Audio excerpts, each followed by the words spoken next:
Concrete and abstract noun.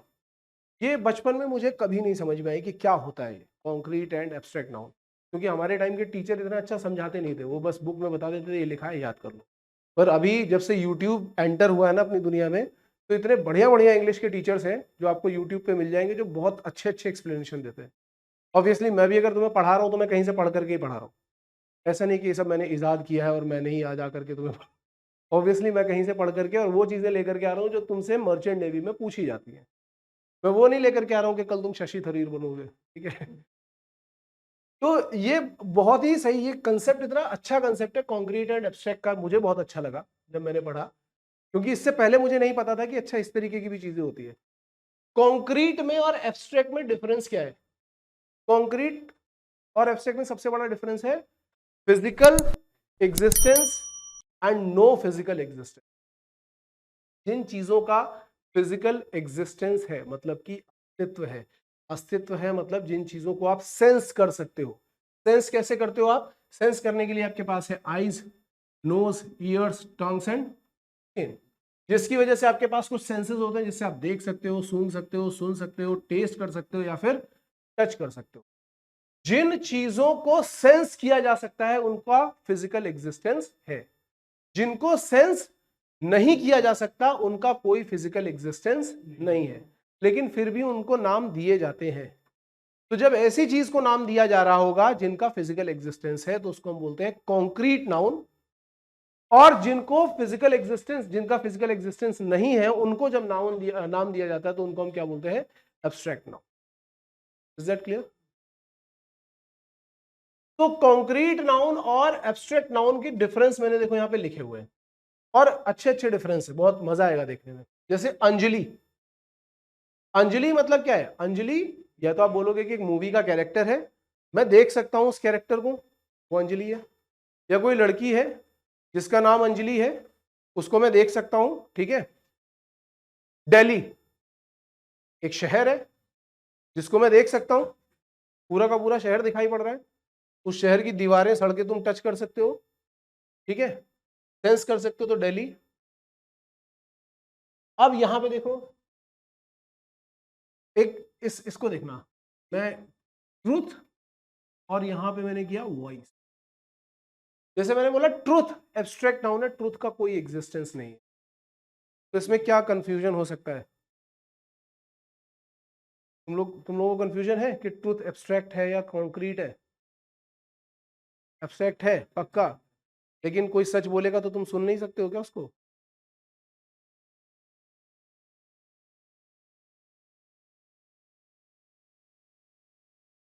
जो आप सुन रहे हो वो वॉइस है, अगर हम वॉइस बोलेंगे तो वो कॉन्क्रीट में आएगा, लेकिन सच वो कॉन्क्रीट में नहीं बल्कि एब्स्ट्रैक्ट में आएगा, ठीक है। क्योंकि कई बार ऐसा होता है कि कोई अगर कुछ बोल रहा है, हमें थोड़ी ना पता है कि वो सच बोल रहा है। ये भी एक चीज है, जैसे किसी ने पहले बोल दिया था कि अर्थ इज फ्लैट, हमें पता था क्या? हम तो मान रहे थे सच, सच नहीं था। बाद में न्यूटन ने अपने लॉज दे दिए, न्यूटन ने जो लॉज दिए हम लोगों ने 200-300 साल तक सच माने, बाद में पता चला तो झूठ थे, ठीक है। तो ट्रुथ जो है, ट्रुथ को फील नहीं किया जा सकता, फील किसको किया जा सकता? वॉइस को, वॉइस सुनी जा सकती है। ट्रुथ किस में आएगा? ट्रुथ अलग हो गया, ट्रुथ एब्स्ट्रैक्ट में आएगा। इसी तरीके से ग्रीफ, ग्रीफ मतलब दुख, तो लोग बोलते हैं सर दुख तो फील किया जा सकता है, फील सेंसेस में नहीं है। दुख आपको कैसे पता चलेगा कि कोई दुखी है? जब आप उसको देखोगे कि वो रो रहा है। तो टीयर्स, टीयर्स कॉन्क्रीट है, दिख रहे हैं, लेकिन बहुत बार ऐसा भी होता है ना कि लोग आंसू बहा रहे होते हैं लेकिन दुखी नहीं होते।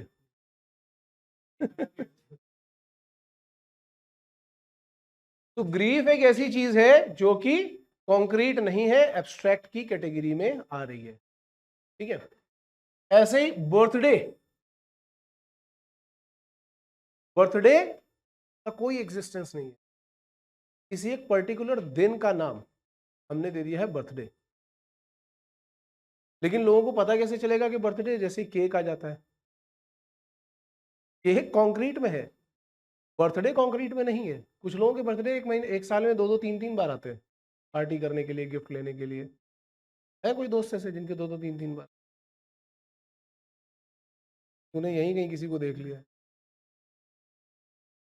आके चला भी गया? जो पार्टी मिलेगी जो लोग केक लेकर के आए थे उनको। यहाँ पे केक आया था, पता है तुझे? नहीं पता? मैंने इंस्टा पे वीडियो भी डाली थी यार। हाँ, तो बस जो केक लेकर के आया था यहाँ पे,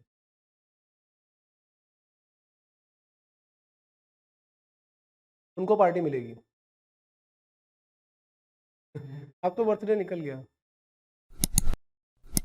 अब हाँ एनिवर्सरी, हाँ एनिवर्सरी किसको पता यार मेरी एनिवर्सरी? इतना तो मैं भूल जाता हूँ यार।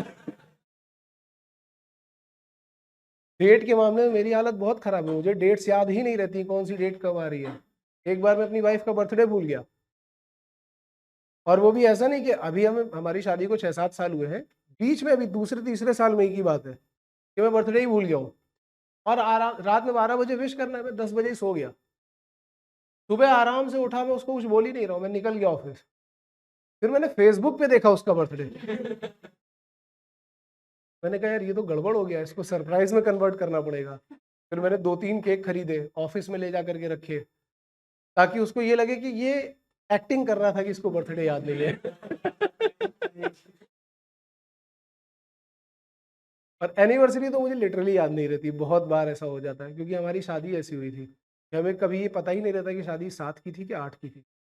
पहले 8 तारीख, अब मुझे याद हो गया धीमे धीमे 6-7 साल में। पहले शादी डिसाइड हुई थी 8 तारीख को होगी, और ये 4-5 महीने तक डिसाइड रहा, आखिरी के 1 महीने में बदल गया 7 को होगी।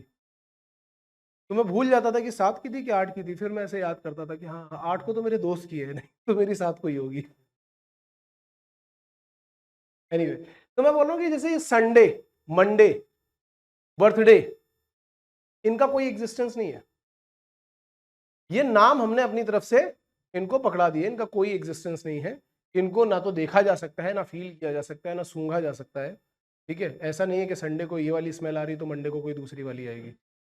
ठीक है, ऐसा कुछ भी नहीं है।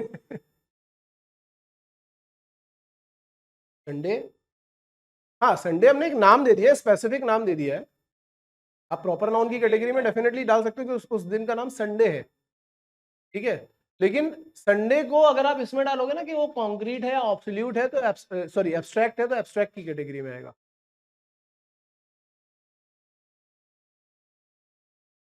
अच्छा, अब देखो मैथमेटिक्स इंपॉर्टेंट केस है। मैथमेटिक्स क्या है? मैथमेटिक्स को अगर आप ऐसे देखो, कई लोग बोलते हैं ना कि क्या हिसाब किताब किया दिखाओ, आज पूरे दिन में क्या हिसाब किताब हुआ वो दिखाओ। तो आप लेकर के आओगे कि भाई इतना पैसा आया, इतना पैसा गया, सारी कैलकुलेशन देखी, दिख रही है ना क्लियरली। जब वो हिसाब किताब क्लियरली दिख रहा होता है, कोई प्रॉब्लम दिख रहा होता है, कोई सोल्यूशन दिखाई पड़ रहा होता है, उसको क्या बोलते हैं कि वो कॉन्क्रीट नाउन की कैटेगरी में है। लेकिन मैथमेटिक्स एज अ फील्ड, कि एमएससी करने जा रहे हैं, किससे करेंगे? मैथमेटिक्स से करेंगे। उसको देखा वेखा नहीं जा सकता, उस फील्ड ना देखा जा सकता है, ना फील किया जा सकता है, ना स्मेल किया जा सकता है, ना टच किया जा सकता है। तो जब हम बोलते हैं ना मैथमेटिक्स और साइंस और कॉमर्स एज अ फील्ड, तो वो क्या हो जाएगा? Abstract noun. लेकिन मैथमेटिक्स जब आप प्रॉब्लम्स देख रहे हो, साइंस जब आप प्रॉब्लम्स देख रहे हो, तो हम उसको क्या बोलेंगे? In that case it is concrete.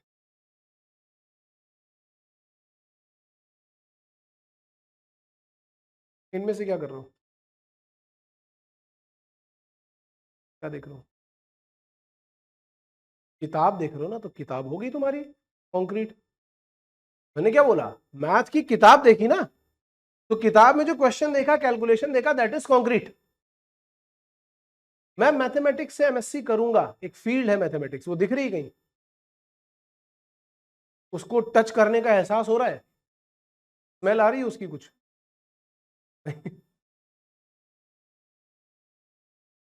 ठीक है, जैसे चाइल्डहुड, चाइल्डहुड एक स्टेज है, बचपन बोलते हैं जिसको, इसका कोई एग्जिस्टेंस नहीं है। बहुत लोग, बहुत बार ऐसा भी होता है, लोग बड़े हो जाते हैं तब भी बच्चे ही रहते हैं। कौन कौन? हाँ, रोहित मेहरा। बड़े हो जाने के बाद भी वो बच्चे, मैं खुद भूल गया था यार, 2 दिन पहले मैंने मीम डाला था ये। तो बड़े हो जाते हैं तब भी वो बच्चे ही रहते हैं। चाइल्डहुड क्या हो गया, वो स्टेज हो गई। तो ये हम एब्स्ट्रैक्ट की कैटेगरी में डालेंगे। लेकिन चाइल्ड जो छोटा बच्चा है वो तुम्हें दिखाई पड़ रहा है कि हाँ ये छोटा बच्चा है, छोटी बच्ची हो गया, ठीक है। तो ये किस में आ गया, ये कॉन्क्रीट में आ गया। I hope this is clear, ठीक है। अच्छा हाँ, यहाँ एक और चीज देखते हैं।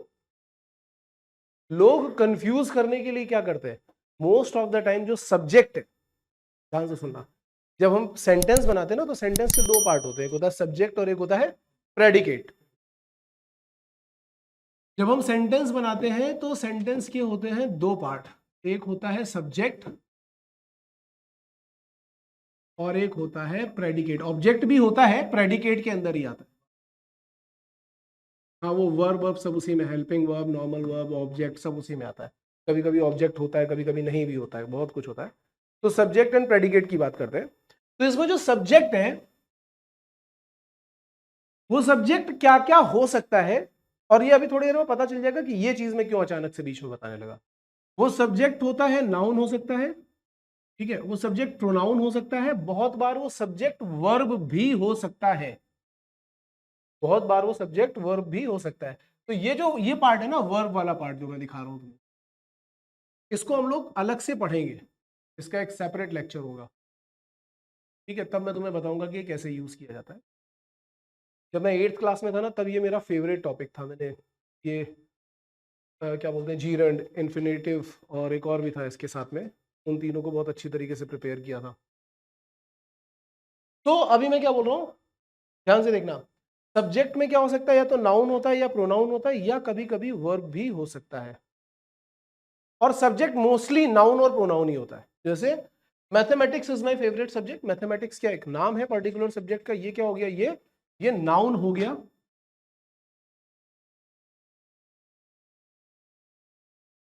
ठीक है। ही स्पीक्स द ट्रुथ, ही क्या हो गया यहां पे, ये प्रोनाउन हो गया। Read is my habit, read is my habit का मतलब क्या है, मतलब अगर देखा जाए तो ये गलत सेंटेंस लिखा हुआ है, या तो होना चाहिए रीडिंग इज माई हैबिट और to read is my habit, ठीक है। जैसे होता है ना, smoking is injurious to health, वहां पे नहीं लिखा होता smoke is injurious to health, smoking और टू स्मोक। तो इसको समझना कि वर्ब भी क्या हो सकता है, वर्ब भी सब्जेक्ट हो सकता है, लेकिन जब वर्ब सब्जेक्ट होगा तो वो इस फॉर्म में यूज नहीं होगा। वो किस फॉर्म में यूज होगा, वो या तो ऐसा होगा जैसे यहां दिख रहा है, तो मैं बोलूंगा कि रीडिंग इज माई हैबिट, ये करेक्ट है, या फिर टू रीड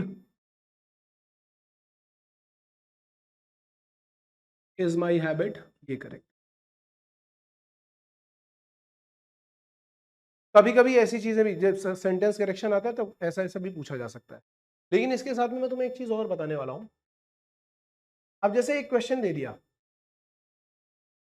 तुमने अभी ऊपर कितने टाइप्स पढ़ लिए नाउन के, एक प्रॉपर पढ़ा, एक कॉमन पढ़ा, फिर मटेरियल पढ़ा, और कॉन्क्रीट पढ़ा, एब्स्ट्रैक्ट पढ़ा, ठीक है, और कोई पढ़ा है, कलेक्टिव पढ़ा, ये सारे पढ़ लिए। मैं तुमसे पूछ रहा हूं कि क्लेवर किस तरीके का नाउन है,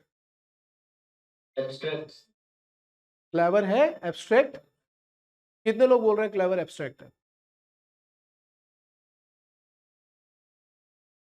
बहुत सारे ही लोग बोल रहे हैं, दो तीन को छोड़ करके। तुम दोनों बताओ क्लेवर किस तरीके का है, एब्स्ट्रैक्ट तो तुम बोल रहे हो कि नहीं है, तो कैसा है, एब्स्ट्रैक्ट भूल गया, भाई तू शंख पुष्प ही पिया कर, उससे याददाश्त तेज होती है। हाँ, सिरप आता है एक। नहीं मजाक कर रहा हूँ, पागल है क्या, ट्राई करने में कर लो, मीठी सी होती है, अच्छा लगता है। मेरा छोटा भाई था, उसको कुछ याद नहीं होता था, तो उसको सब लोग शंख पुष्प, उसके लिए बड़े इलाज किए जाते थे, शंख पुष्प ही लेकर के आ रहे हैं, बहुत कुछ लेकर के आ रहे हैं, उसको कुछ नहीं याद होता था। उसको याद एक ही तरीके से होता था, जूता मारो उसको खींच खींच के तीन चार, उसको तुरंत याद होता था, ऐसे कुछ नहीं याद होता था। तुझे नहीं बोल रहा यार, अपने ऊपर मत लेना, मेरे भाई की बात हो रही थी यहाँ पे। अभी ये वाला जो फैशन है खत्म हो चुका है, हमारे टाइम पे बहुत अच्छे से चलता था। हमारे घर में किसी को अगर कुछ याद नहीं हो रहा है कभी भी, रिकॉर्ड रहा है। एक बार मुझे मैथ्स में जो होते ना यूनिटरी मेथड के क्वेश्चन समझ नहीं आ रहे थे, चाचा ने पीठ पे एक जोर से थप्पड़ मारा, उसके बाद सारे क्वेश्चन अपने आप हो गए। आज तक मेरे साथ हमेशा ऐसे ही होता रहा, जब भी मुझे कुछ नहीं आता मार पड़ती थी, सब आ जाता था। अब वो वाला फैशन चला गया, इसलिए बच्चे वीक हो गए।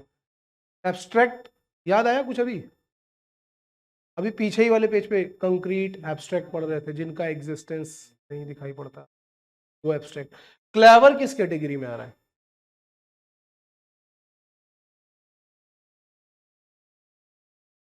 फील नहीं कर पा रहे हो? तुम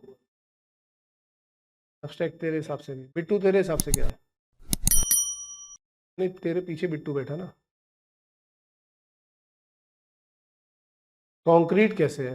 क्लेवर कभी तूने सूंघा है, मतलब देखा है? कुछ ऐसा हुआ कि टच करके देखा, वाह ये वाला फील है क्लेवर का? फिर तो कैसे हुआ कंक्रीट? भाई देखो, एक चीज मैं तुम्हें बताऊं, ये क्वेश्चन मैंने तुम्हें कंफ्यूज करने के लिए दिया है, ये नाउन है ही नहीं। नाउन मैंने क्या बोला? नाउन सब्जेक्ट होता है। अगर किसी सेंटेंस में यूज करोगे तो नाउन क्या होता है? नाउन एक सब्जेक्ट होता है हमेशा, ठीक है?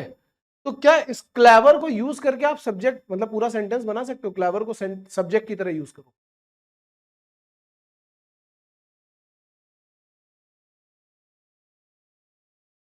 वो एक एडजेक्टिव है, एग्जैक्टली exactly, वो एक एडजेक्टिव है। और हम लोगों ने अभी क्या किया, ये इतनी कहानी पढ़ी ना, तो उसके बाद दिमाग में ये फितूर आता है, अच्छा क्लेवर को तो हम परसीव ही नहीं कर पा रहे, तो एब्स्ट्रैक्ट है।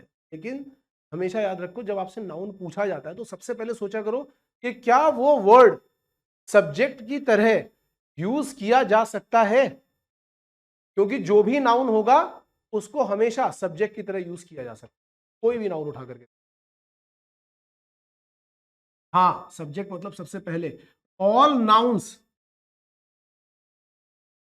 Can be used as subject.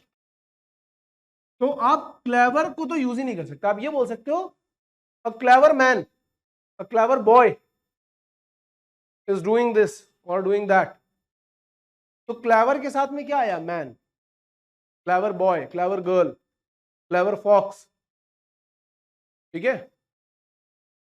तो क्लेवर क्या है? क्लेवर उसकी विशेषता को बता रहा है, यानी कि वो एक एडजेक्टिव है, ये एक नाउन नहीं है। This is not a noun, ये नाउन नहीं होता है। That clear? हमेशा एक चीज याद रखो, जब भी आपसे नाउन के बारे में पूछा जाएगा, आप सोचो कि क्या ये चीज को यूज करके सेंटेंस बना सकते हैं, इसको एज अ सब्जेक्ट यूज करके सेंटेंस। सिर्फ आप ऐसा तो नहीं बोल सकते अ क्लेवर इज, ट्रुथ भी नहीं होगा। क्यों? ट्रुथ से नहीं बना सकते?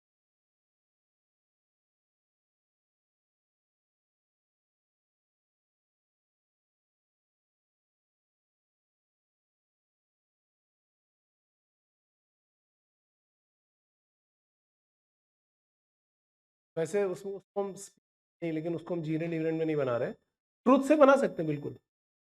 ट्रुथ इज अ वैल्यू, ठीक है?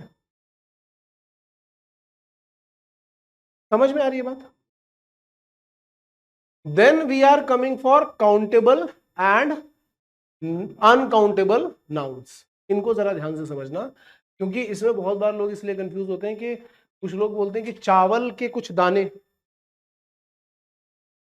चावल के कुछ दाने अगर मैं दूंगा उनको आप आराम से काउंट कर सकते हो, लेकिन आकाश के तारे आराम से काउंट नहीं किए जा सकते। लेकिन जब हम इंग्लिश में आते हैं तो ये उल्टा हो जाता है।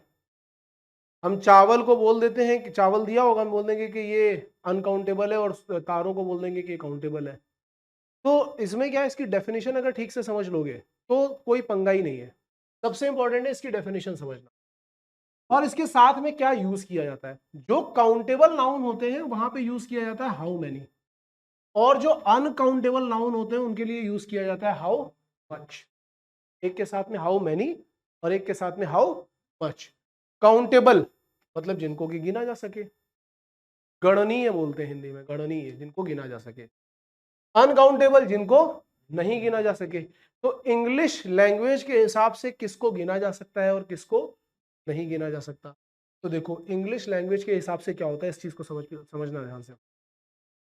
अगर आप उसमें ऐसा बोलो 1 2 3 4 5 और उसके साथ में वो नाउन आ रहा हो प्रॉपर, जैसे जैसे मैंने बोला वाटर, अगर मैंने बोला वाटर तो क्या ऐसा होता है कि 1 water 2 waters 3 waters 4 waters 5 waters ऐसा होता है? नहीं होता ना, मतलब ये काउंटेबल। जिनको भी ऐसा 1 2 3 4 के फॉर्म में नहीं रखा जा सकता वो काउंटेबल नहीं है। वाटर काउंटेबल नहीं है, ध्यान से सुनना, वाटर काउंटेबल नहीं है, लेकिन लीटर काउंटेबल है। 1 litre water, 2 litre waters, 2 litres of water, 3 litres of water, ये काउंटेबल।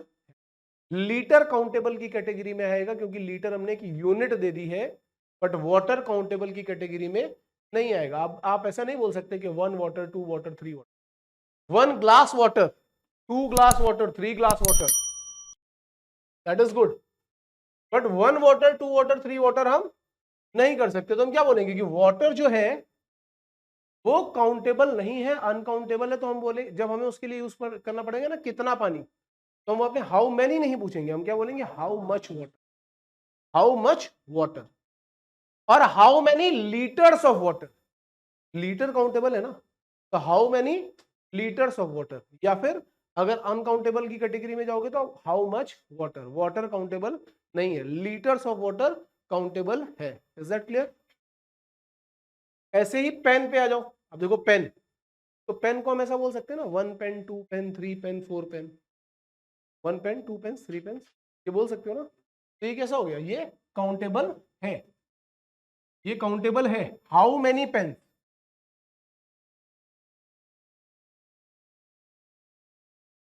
ठीक है, ये काउंटेबल की कैटेगरी में। तो पहला एग्जांपल मैंने ये रखा था, दूसरा एग्जांपल मैंने ये रखा, तीसरे एग्जांपल में मैं यहां आ रहा हूं, ध्यान से देखना।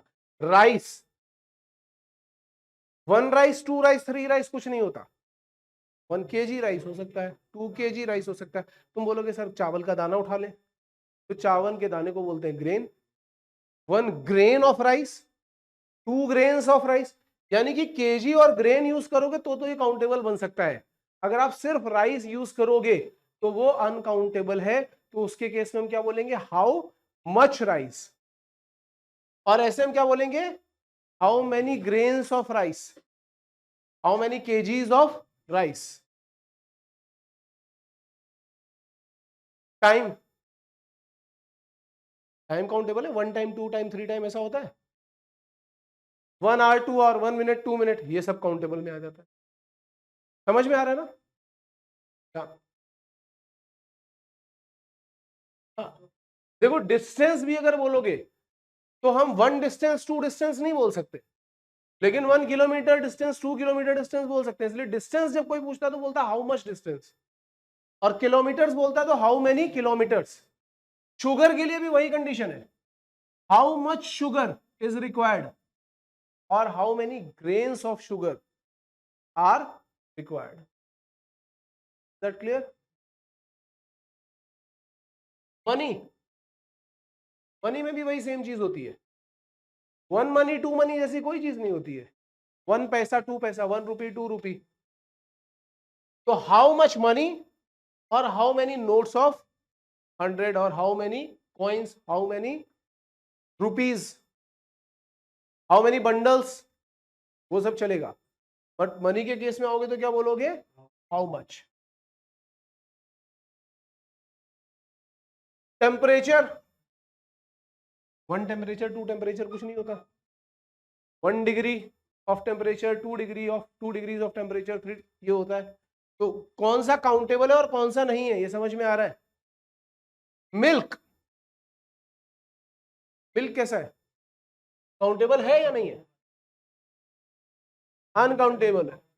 1 मिल्क 2 मिल्क जैसी कोई चीज नहीं होती, but 1 litre milk 2 litre. Stars countable है, 1 स्टार 2 स्टार होता है ना।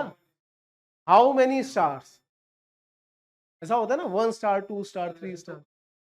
वैसे वो इनफाइनाइट है, हम नहीं काउंट कर सकते, लेकिन इंग्लिश की लैंग्वेज के अकॉर्डिंग वो काउंटेबल की कैटेगरी, क्योंकि वो क्वांटिफाइड है, 1 star 2 star 3 star. Is that clear? तो काउंटेबल और अनकाउंटेबल नाउन क्या है, ये समझ में आ रहे हैं?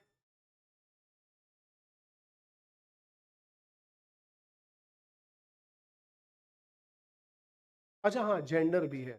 तो नाउन वाला पार्ट हो गया अपना, नाउन वाला पार्ट हो गया है।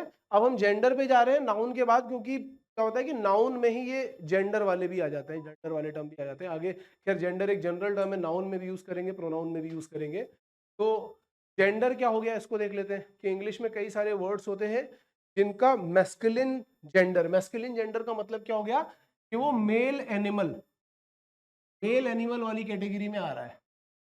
मेल एनिमल मतलब, अब तुम लोग बोलो कि सर हम तो ह्यूमंस है, आप है, वो ह्यूमंस भी एनिमल की कैटेगरी में ही है, ठीक है। फेमिनिन मतलब फीमेल एनिमल। कॉमन मतलब जो टर्म इन दोनों के लिए ही यूज हो रहे होंगे उनको हम क्या बोलेंगे, कॉमन जेंडर। और एक चौथा जेंडर होता है जिसको हम बोलते हैं न्यूटर जेंडर, ठीक है, मतलब वो इन तीनों में से ही नहीं है। नहीं अटेंडेंस,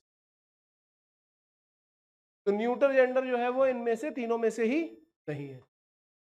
हिंदी में क्या बोलते हैं इसको, पुल्लिंग, स्त्रीलिंग, और इसको क्या बोलते हैं, तो ये नपुंसकलिंग नहीं है, ये नपुंसकलिंग वो है, ये क्या होता है कुछ ऐसे उभय, कुछ ऐसे उभयलिंग होता है, हाँ।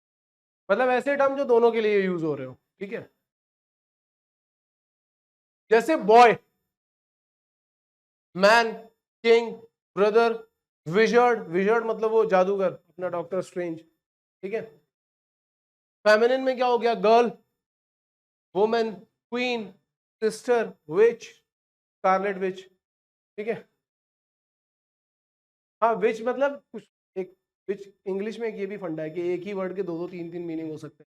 तो विच मतलब चुड़ैल भी होता है, ठीक है। लेकिन अब मुझे लगता है कि शायद वो हिंदी में जो है ना, ये भूत चुड़ैल की ज्यादा प्रजाति है, इंग्लिश में कम है। इंग्लिश वालों को बेचारों को वैम्पायर पता होता है, वैम्पायर, ड्रैकुला। अब उनके में ये नहीं होता ना, भूत अलग है, यहाँ पे प्रेत अलग है, और पता नहीं तीन चार नाम दे दिए।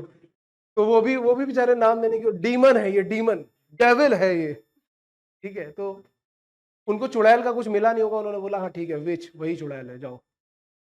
तो बेसिकली जो जादूगरनी होती है उसके लिए विच यूज किया जाता है, लेकिन चुड़ैल के लिए भी कर लेते। कॉमन, तो कॉमन में क्या गया, जैसे चाइल्ड, चाइल्ड लड़का भी हो सकता है, लड़की भी हो सकती है, ठीक है। तो वो चाइल्ड हो गया। पर्सन, पर्सन भी मेल हो सकता है, फीमेल हो सकता है। कैंडिडेट कैन बी मेल और female. Classmate can be male और female. Student can be male और फीमेल, ठीक है। तो टीचर कैन बी मेल और फीमेल, और राइटर, डॉक्टर, पॉलिटिशियन, यस, ठीक है। तो ये कुछ ऐसे टर्म है, ऐसे टर्म जो मेल और फीमेल दोनों के लिए यूज किए जा सके, मतलब दोनों ही आ जाते हैं, उनको कॉमन बोलते हैं। अब न्यूट्रल में कौन सा आ जाएगा, न्यूट्रल जेंडर में जैसे pencil, non living thing, book, mango, pen, building, ठीक है। लेकिन यहाँ पे कुछ एक्सेप्शनल केसेस होते हैं। अंग्रेजों को खुद को भी नहीं पता होता है कि उन्होंने कितने ज्यादा एक्सेप्शंस क्रिएट कर रखे हैं, और समय समय पे वो और ज्यादा एक्सेप्शंस क्रिएट करते रहते हैं। तो हम जितने ज्यादा एक्सेप्शंस कवर कर पाएंगे उतने एक्सेप्शन कवर करने का ट्राई करेंगे। अगर कोई ऐसा होता है कि एक्सेप्शन अपने को नहीं पता है, तो गूगल करके चेक कर लो, बेस्ट तरीका यही है। क्योंकि इंग्लिश में बहुत सारी चीजें चेंज हो रही हैं। जैसे पहले हम बोलते थे पोयम, अब उसको हम क्या बोलते हैं, अब पोम हो गया वो, ठीक है। पहले उल्टी करने को क्या बोलते थे, वॉमिट करना, आजकल क्या हो गया है, प्यूक। अब वॉमिट पुराना वर्ड हो गया, हम नहीं यूज करते, अब आजकल प्यूक चल रहा है। हिंदी में भी ऐसे ही होता है ना, पहले हमारे कानपुर में बोला जाता था उल्टी कर दी, बाद में हो गया पलट दिए हैं। तो वही एक वॉमिट था, एक प्यूक हो गया। ट्रेन, तुम्हें क्या लग रहा है ट्रेन किस में आएगा, मेल या फीमेल? जिंदा है क्या ट्रेन? अरे वो हिंदी में बोलते हैं कि ट्रेन जा रही है, तो बिहार में लोग ट्रेन जा रहा है बोलते हैं। हैं? शिप को क्यों शिप बोलते हैं? देखो अगेन ये इंग्लिश वालों का जो है ये मुझे नहीं पता कि शिप को शी क्यों बोला जाता है, लेकिन ऐसे कई बार इंडिया को भी शी बोला जाता है, जबकि शिप नॉन लिविंग थिंग है। ये मैं बोल रहा था ना कि कुछ एक्सेप्शनल केस होंगे, अभी आगे मैं वो बताऊंगा। जैसे देखो, few objects are treated as living being, जैसे सन है, तो जब वो पोएट्री लिखते हैं ना तो उसमें सन को मेल बना देते हैं।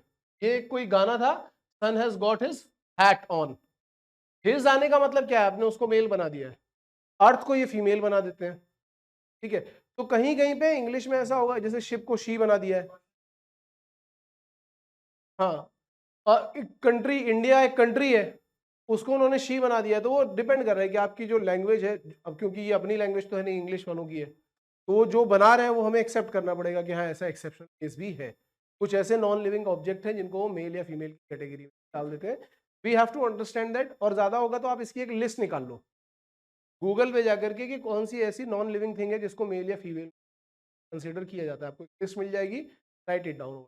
इवन ये तुम्हारा होमवर्क हो जाएगा, ठीक है ना, कि एक लिस्ट बनाओ कि कौन सी ऐसी नॉन लिविंग थिंग है जिनको मेल या फीमेल की कैटेगरी में कंसिडर किया जाता है। अब देखो क्या होता है, बहुत बार तो इस पे भी एक लिस्ट बनानी है एक्चुअली। ये तो मैंने थोड़ी सी छोटी छोटी चीजें लिख दी है यहाँ पे, कि कहीं कहीं पे हम क्या करते हैं कि ई डबल एस करके उसको मैस्कुलिन से फेमिनिन बना देते हैं।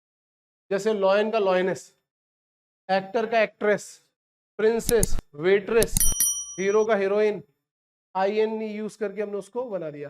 कुछ ऐसे होते हैं जो कंप्लीटली डिफरेंट होते हैं, जैसे बॉय का गर्ल, ब्रदर का सिस्टर, किंग का क्वीन, हस्बैंड का वाइफ, बैचलर का टिंस्टर।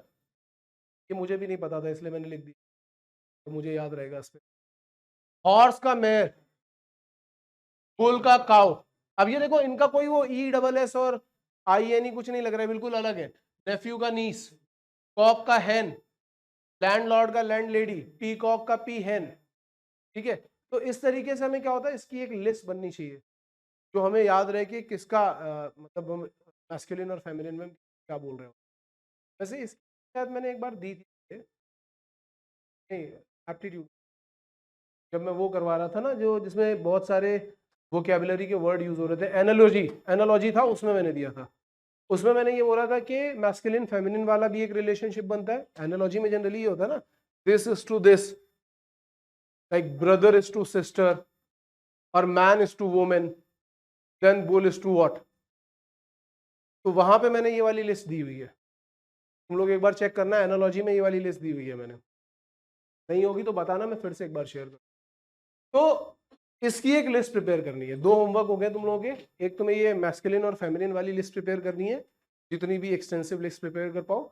और दूसरी चीज क्या, ऊपर वो कुछ ऐसे नॉन लिविंग थिंग सर्च करो जिनको हम मैस्कुलिन और फेमिनिन की तरह पर अलग अलग सेंटेंसेस में। Is that clear? ये कुछ ऐसे केसेस होते हैं और ऐसे ही क्वेश्चन आते हैं बिल्कुल इसी तरीके के, कि इसमें नाउन फाइंड आउट करो, इसमें प्रोनाउन फाइंड आउट करो, ठीक है, ये वर्ब है, एडजेक्टिव है, ये प्रपोजिशन है, कौन सा वाला सही है कौन सा वाला गलत है। ऐसे ही क्वेश्चन होंगे सारे के। तो हमें क्या करना है कि हमें ये बेसिक पार्ट्स ऑफ स्पीच पढ़ने हैं। मैं पहले से ही बता दे रहा हूँ क्या क्या पढ़ना है।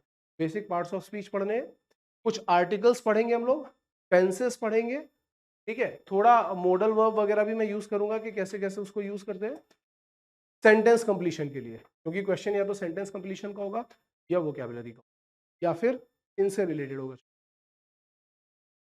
एक्टिव पैसिव से नहीं आता क्वेश्चन, कराने को तो मैं करा दूंगा, आसान होता है, वो भी बहुत आसान होता है। उसमें ऑब्जेक्ट को सब्जेक्ट किया जाता है, क्या क्या चेंजेस करने होते हैं वो बता दूंगा। यस, नहीं ऐसा कुछ फिक्स नहीं कि कहाँ पे लगता है। कुछ चीजों में हम ई डबल एस लगा लेते हैं, तो मैंने वो वर्ड्स बताए कि कौन से वर्ड्स है आपको ढूंढने पड़ेंगे। और अच्छा अच्छा अच्छा, मतलब वर्ब के साथ एस या ई एस कहाँ पे लगता है, डिपेंड करेगा वर्ब कौन सी है।